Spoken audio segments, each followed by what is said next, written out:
Right, man in boxing, led the Flair Cops. Shout out to Goodfellas Sports TV. All right, man, we back. Goodfellas Sports TV. Let's talk about breakdown prediction for Jose Ramirez, unified WBO WBC champion, taking on Viktor Postol, the old wily veteran who used to be the WBC lineal champion, I believe. Let's talk about it. Hit that subscribe button, bell icon button, share the video. Now, they list Viktor Postol as a 1-inch height advantage, but it seems in the pictures that he got like a 2 or 3 inch height advantage on Jose Ramirez, man. So for Ramirez, it really don't matter the way he fights. He like to, bring the pressure, bring the pain, bring the ruckus, whatever you want to say. But also the arm length advantage. Viktor Postol got like a 72 and some change and a half. I think Jose bring like a 69.5-inch reach. So what Postol want to do, he got the height and he got the length advantage to stick and move on the outside. But talk about their strengths and weaknesses. I'll keep it traditional for this one. Let's start off with the challenger, Viktor Postol. I think he fought the better opposition. He more seasoned. Obviously, he a better boxer from the outside. He got better footwork. Moving from the outside. Like I said, he got height, reach, good jab, good boxer, solid punching power. Like I said before, he might even have better defense as well too. So Postol all around solid. You know what I'm saying? And that's Postol. Classic Eastern European upright style, good footwork, good reach, okay chin, good power for a boxer puncher as well too, above average. And you look at Jose Ramirez, one of his strengths is he a dog. He's just a dog. Where Viktor Postol don't have that dog in him, that beast in him, Jose got that dog in him. And Jose a good inside fighter. Jose got great stamina.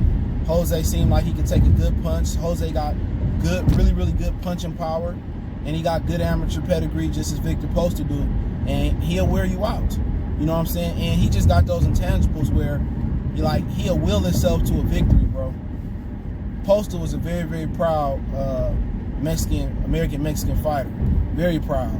You know what I'm saying? And he really feed off the crowd. This could be a disadvantage not fighting in front of a crowd, especially at Fresno.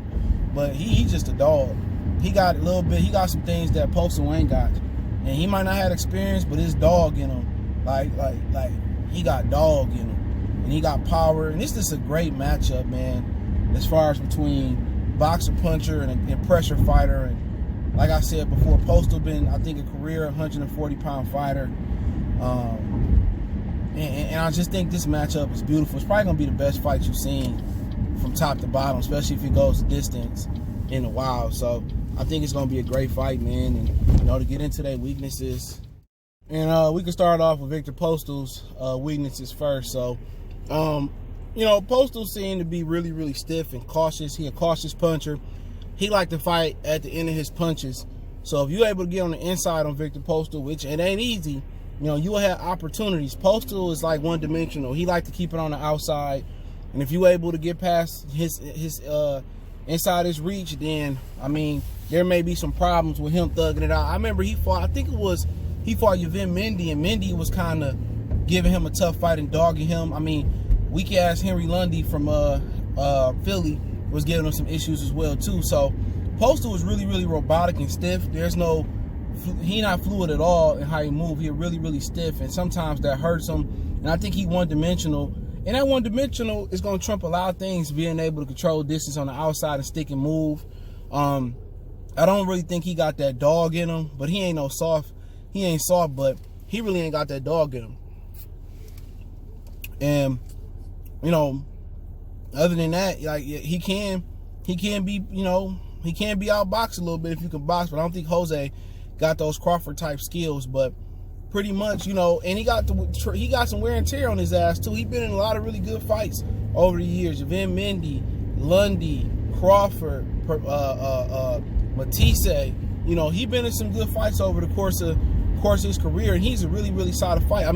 He gave Josh Taylor all he wanted and some. People forget that.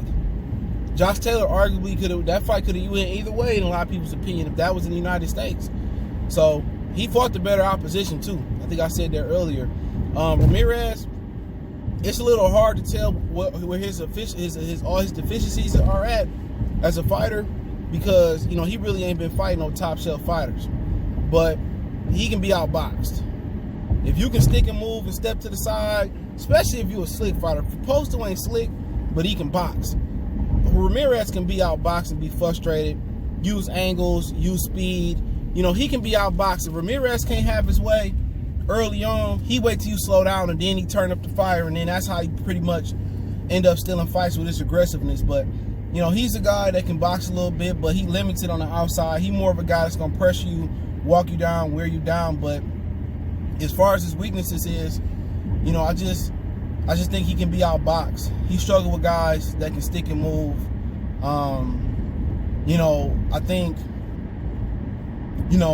I just think he don't have the greatest defense in the world neither. And I just think his Achilles heels is gonna be a boxer and a sticker and a mover, especially if you slick. He can move up and fight Crawford, he gonna get punished. And there ain't no two ways around unless Crawford get old. But other than that, that's pretty much it. And I think we can see some things exposed. I think he got a solid chin as well. But let's talk about a game plan for José Ramirez. I think the game plan from him is pretty simple. Use his jab, make it a dogfight.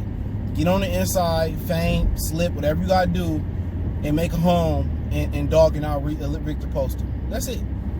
Get past the stick, use your jab, make this fight an inside fight. If this fight is anywhere but on the inside, he gonna get punished. I just keep it that simple. If Ramirez is on the outside and Viktor Postol punches, he gonna get boxed like Zepeda. And we gonna see what he learned since fighting Zepeda. And Zepeda and Varashnik is fighting October 3rd. They was thinking about making that the co-main event for Teofimo Lopez and Lomachenko. But since that's on regular Fox, they ain't gonna spend that type of money. But so first thing is for Ramirez to use that jab, use his feint, use his head movement, get on the inside. Don't be in the pocket, don't be on the outside, get on the inside. Second thing is when you get on the inside, don't head hunt. Viktor Postol like to use the high guard. Touch the body, all right? It's one of the most fundamental things. I guess these dudes ain't never turned on Mike McCallum. You get on the inside to touch the body, make Viktor Postol bring that high guard down, and then you can rip that uppercut right down and split that guard. I tell him to get on the inside, go to the body. Let's slow him down. We know we got the superior stamina. We know we fresher. We stronger. Let's speed up that process of him getting tired and wore down. And let's take his legs away. We get on the inside, we just gonna take the air out the tires. Straight up and down. Touch the body, touch the body, touch the body. Rip the uppercut on the inside. And then other than that, it's a simple game plan for him. It's just to thug it out, make Viktor Postol drop his stamina early on, and then when he can't move and he started to fade down the stretch, then step up our work rate, then we can throw punches and bunches, then we can take him out down the stretch. And pretty much that's as simple as that for José Ramirez. It's not a complicated game plan at all. We need to use our jab, use feints, weave, get on the inside, touch the body early on, rip the uppercut, split the high guard. When them arms start to drop later in the fight, now we're going to start going to the head and mixing the attack to the head to the body. And if we do that game plan, we might be the first people to stop, or the first fighter to stop Viktor Postol, all right? And for Viktor Postol, the game plan should be, hey, man, beat me. Use my stick, use my outside footwork. Use my outside footwork. And keep boxing this guy. Don't let this dude get on the inside. As soon as he slip and get on the inside, you know what we doing? We gonna hold him. Wait for the referee to break, spin out. Keep him at the end of our punches. Keep boxing, keep sticking, keep moving. We gonna jab, jab, jab. Walk him right into a right hand. And, that's what we gonna do. Keep frustrating him. Zepeda did a great job. Jab, jab, throw the right hand, turn him. You could jab or feint the right hand, turn him. Keep him off balance. Keep him on the outside. He can't fuck with you on the outside. When he try to jump on the inside, then, hey, we gonna hold him. You know what I'm saying? And also, I just think a consistent jab is gonna carry this fight for Postol. His movement, his right hand. This kid ain't really been in there with no big punchers like that neither that I can think of.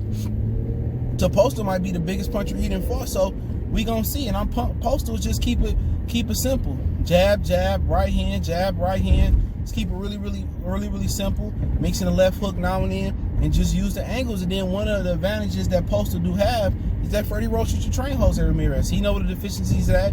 He know where the strengths at.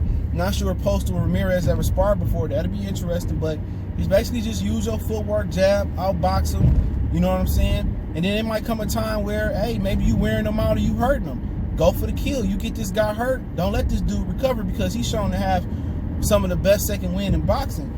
Take this dude out like you did Lucas Matisse. Don't play with him, but it's just, you know, for him, be Viktor Postol, use the jab, stick and move, use angles, box this motherfucker, and that's what it is. Don't let him fight on the inside.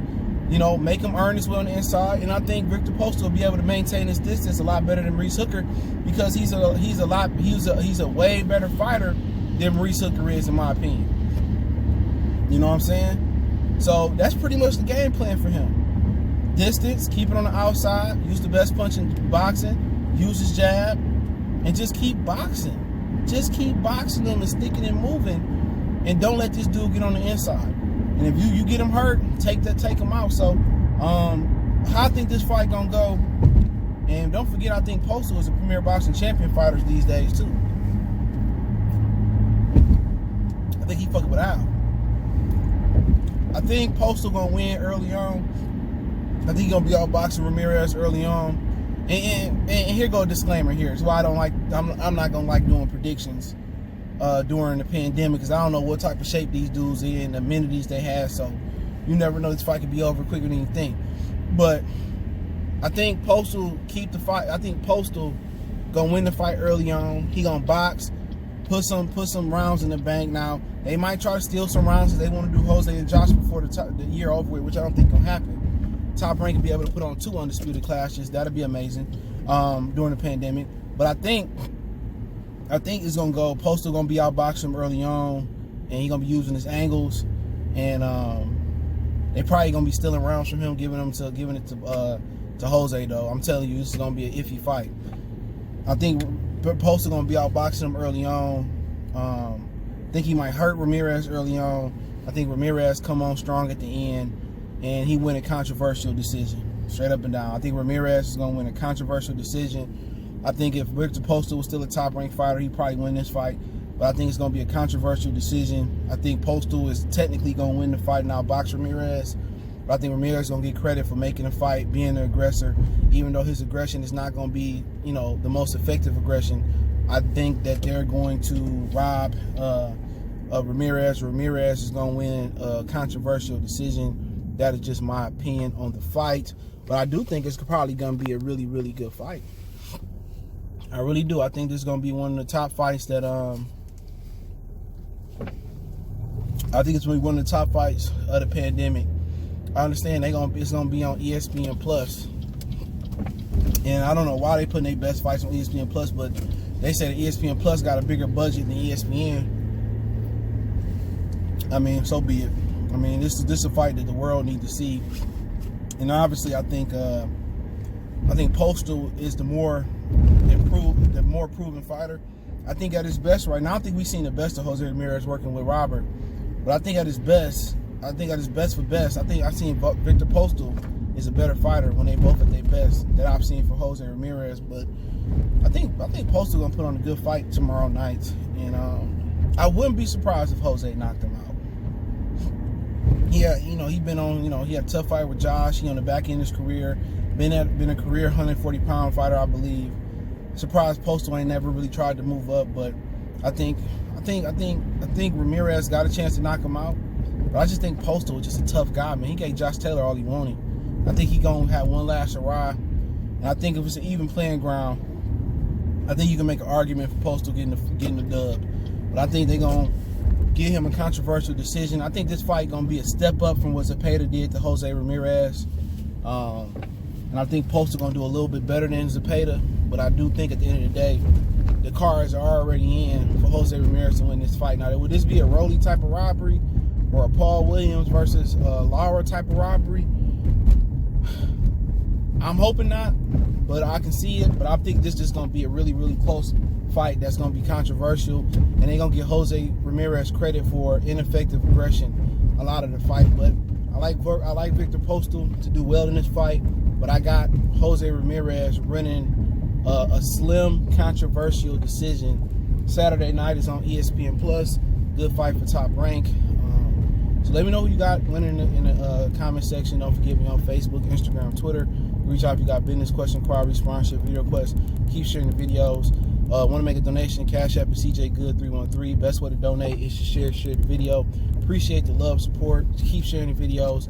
And if you want to support my other channel, check it out. Murder City Sports Talk right here on YouTube. One time for the one time. It's your boy CJ Goodfella. We gone.